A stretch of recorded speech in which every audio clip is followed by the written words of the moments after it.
오늘 이사야 44장 말씀으로 어제에 이어서 무익한 우상 2편 말씀을 나누겠습니다. 어제에 이어서 다시 한번 시편 115편 4절부터 8절까지 말씀을 확인해 보겠습니다. 읽습니다. 시작. 그들의 우상들은 은과 금이요 사람이 손으로 만든 것이라.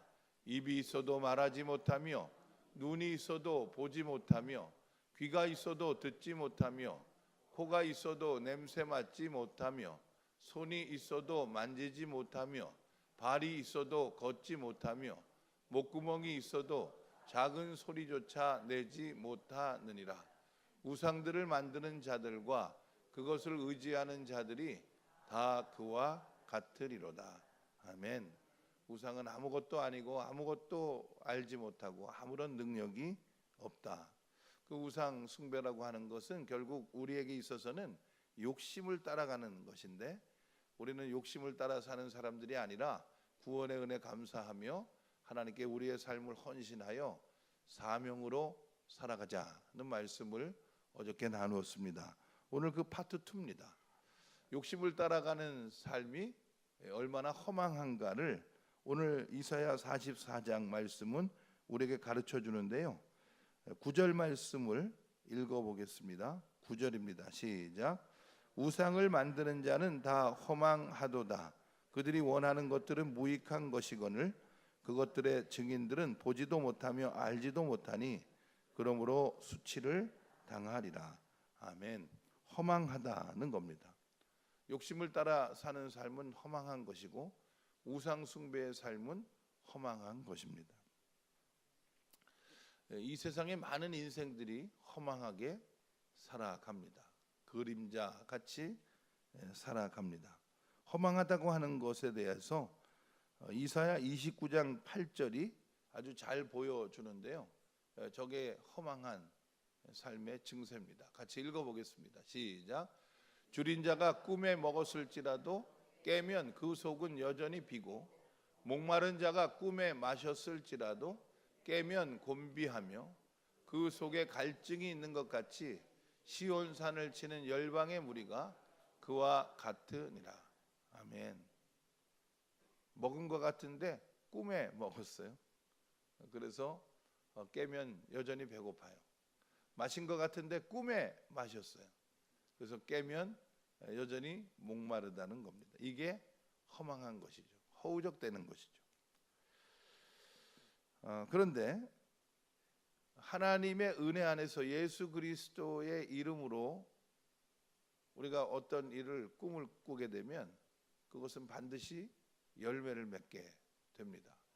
빌립보서 2장 13절에 너희 안에서 행하시는 이는 하나님이시니 자기의 기쁘신 뜻을 위하여 너희 안에 소원을 두고 행하게 하시나니 말씀을 하셨어요. 이거 똑같은 겁니다. 자, 어떤 사람은 불신자예요. 예수 그리스도의 은혜 없이 꿈을 꾸는 겁니다. 근데 그 꿈이라는 것이 탐욕의 꿈이에요. 많이 먹었으면 좋겠다, 많이 가졌으면 좋겠다, 많이 누리면 좋겠다, 좀 더 자고 좀 더 눕고 하면 좋겠다, 날로 먹었으면 좋겠다, 이렇게 욕심을 품는 겁니다. 그의 삶은 허망한 겁니다. 그저 그림자같이 잠깐 보이다가 없어지는 겁니다. 자, 그런데 어떤 사람 똑같이 꿈을 꿉니다. 욕심일 수 있습니다. 하나님 이렇게 되기를 원합니다. 저렇게 되기를 원합니다. 예수 그리스도의 이름으로 하나님께 기도하면 하나님은 그의 욕심과 같았던 허망했던 기도를 복되게 하시고 열매 있게 하시고, 그리고 그 기도를 바로 잡아주시는 겁니다. 오직 하나님만이 그렇게 하십니다. 할렐루야.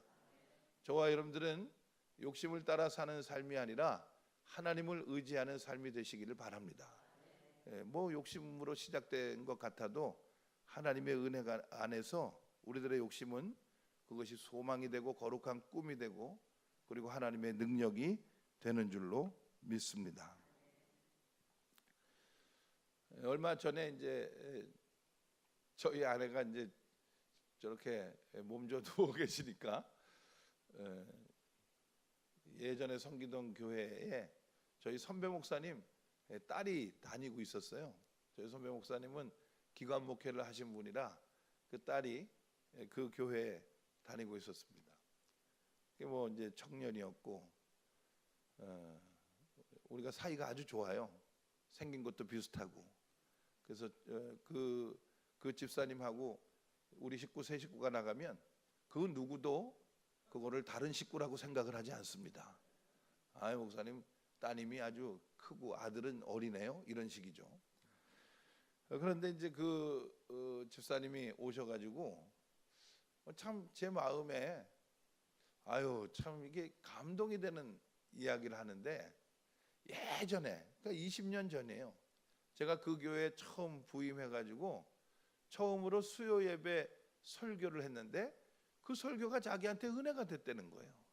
누가복음 15장 탕자의 비유로 설교를 했는데 그 설교가 은혜가 되어서 자기가 그 이후로도 세상을 살면서 힘들고 어려워서 예배 자리를 떠나고 기도의 자리를 떠나고 싶을 때 늘 돌아오게 하는 그런 힘이 됐다는 겁니다. 그래서 아이고 그랬냐, 내가 수요일 날 가서 설교를 했냐, 탕자의 비유를 했냐. 저는 설교했는데 하나도 기억을 못 하는데 그 집사님이 그 기억을 하고 그 얘기를 하는데 굉장히 감사하더라고요. 그렇구나, 내가 20년 전에 했던 그 저녁의 설교 한 구절이 또 이 사람의 인생을 그렇게 하나님께로 이끌어가는 힘이 됐구나. 이런 걸 생각하니까 얼마나 감사한지 모르겠어요. 허망하지 않은 거죠. 그러니까 이런 말씀을 들으면 어떻게 해야 됩니까? 우리가 누군가에게 성경 구절을 전해주는 사람이 돼야 돼요. 성경 구절을 전해줘야 돼요. 내 영혼아 어찌하여 낙심하며 어찌하여 내 속에서 불안해하는가. 너는 하나님께 소망을 둬라. 그가 나타나 도우심으로 말미암아 내가 다시 찬송하리로다. 시편 42편에 있는 말씀이에요. 이런 말씀을 누군가에게 전해줘야 돼요. 그렇죠? 여호와께서 당신과 함께 계시니 마음에 있는 모든 것을 행하소서. 사무엘하 7장 3절에 있는 말씀이에요. 이런 말씀을 누군가에게 전하면 그 말씀이 그 사람의 심령에 새겨지는 겁니다. 그러면 그 사람이 낙심하고 외로워질 때마다 그 말씀이 능력을 발휘하게 되는 거죠. 그러면 그분 입장에서는 그 말씀을 전해준 그 사람을 늘 기억하게 되는 겁니다. 그때 그 권사님이 나한테 그 말씀을, 그 성경 말씀을 전해주셨는데 그게 나한테 힘이 됐구나. 이게 허망하지 않은 거죠. 예전에 제가 알던 어떤 장로님 계셨는데 아주 큰 기업체 운영하시는 회장님이십니다. 근데 그분이 이렇게 그 선교하는 일, 또 신앙적으로 어떤 일을 하는 그 선교 단체나 이런데 재정적인 후원을 아주 열심히 하시는 거예요. 한 번은 이제 한국 조직신학회라고, 이제 그 보수적인 목사님들이나 장로님들 입장에서는 그 조직신학회 아주 이렇게 안 좋아해요. 왜냐하면 조직신학이라고 하는 것이 아주 철학적인 신앙책에 연구하고 이런 분들이라서 어찌 보면 믿음이 없는 것 같고, 어찌 보면 그냥 이 철학자들 같고 싸늘한 것 같고, 그래서 이 보수적인 분들이 안 좋아해요, 조직신학회를. 근데 그 장로님이 조직신학회를 그렇게 매년 후원하시는 거예요, 수천만 원씩을. 그러면 그 조직신학자들이 한국에 그 몇십 명 계시는 분들이 모여가지고 발제하고 한 2박 3일을 자기들끼리 친교하고 또 공부하고 그리고 이제 가는 거죠. 그래서 제가 이제 여쭤봤습니다. 장로님, 그 조직신학회를 그렇게 몇 년 동안 그렇게 계속해서 후원하시는데 어떻게 그런 마음 가지셨는가? 그랬더니 목사님, 기업하는 사람들이 돈이나 벌 줄 알지 우리가 어떤 영향을, 선한 영향을 끼치는 게 없습니다. 자기가 기업을 해보니까 사람들이 꿈을 가지고 하려고 하는 마음 갖는 게 중요한데 기업가는 그걸 못한다는 거예요. 그거 하는 사람이 누구냐? 목사님들이고 신학자들이라는 겁니다. 사람의 마음에 꿈을 주고 그 사람의 마음을 살아나게 하는 그 능력은 하나님으로부터 오는 은혜인데 그 은혜에 통로되는 사람들 내가 후원을 해야죠. 그래서 결국은 자기가 그 덕을 보려고 자기도 이기적인 입장에서 그거 한다는 거예요. 그래서 제가 이야 참 그렇구나. 이분이 정말 믿음 있는 기업인이구나. 그런 생각을 한 적이 있습니다.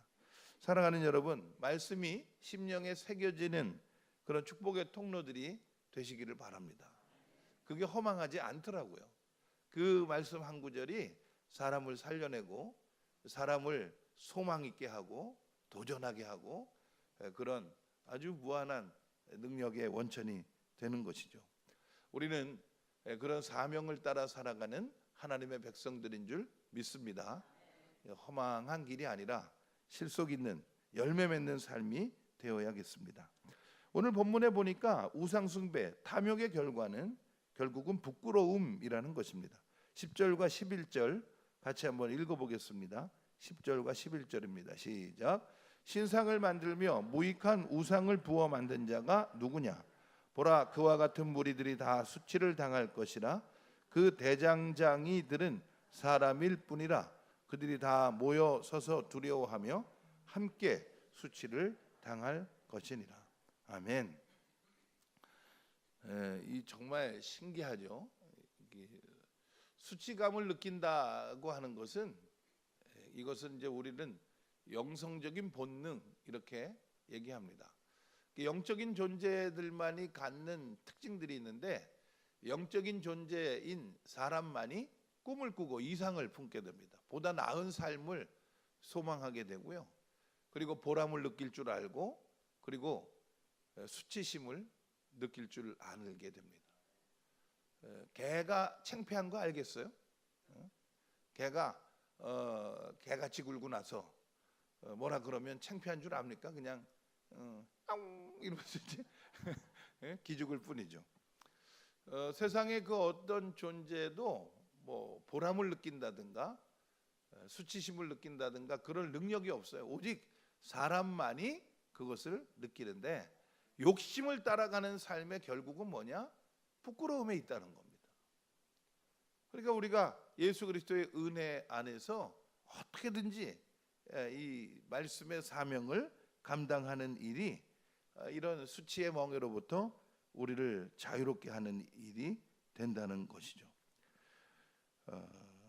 그러므로 수치를 당하리라. 우상을 숭배하는 삶, 탐욕을, 욕심을 따라가는 삶은 부끄러울 것밖에 없다. 이것을 기억하고 그러면 어떻게 되겠습니까?